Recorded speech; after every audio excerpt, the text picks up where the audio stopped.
الثانية ليس من حق طالب العلم أن يحتكر العلماء، بل يجب عليه أن يبجلهم وأن يحترمهم احتراما يليق بهم، كما أنه لا ينبغي لطالب العلم أن يحتكر العلماء، كذلك لا ينبغي أن يغالي في حقهم.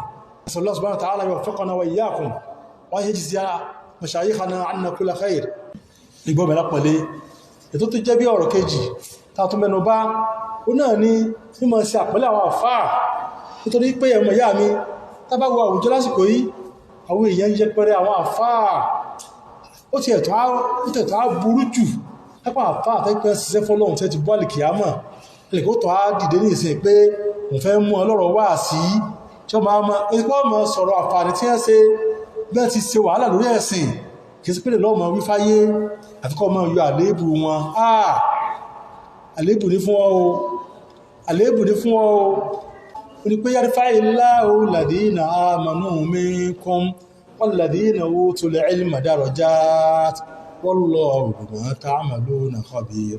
Ọlọ́run subhanahu wa ta'ala ó ń gan lọ́mọ ẹ̀mọ̀ sọ wípé àwọn tí wọ́n bá jẹ́ pé wọ́n jẹ́ ń tọ́páyọ Ọlọ́run tí wọ́n bẹ̀rù Ọlọ́run nù yín, tí wọ́n gbọ́ Ọlọ́run gbọ́ nù yín. Ọlọ́run bá ní pé yarfa'illahu alladhina amanu minkum, àwọn tí wọ́n jẹ́ àwọn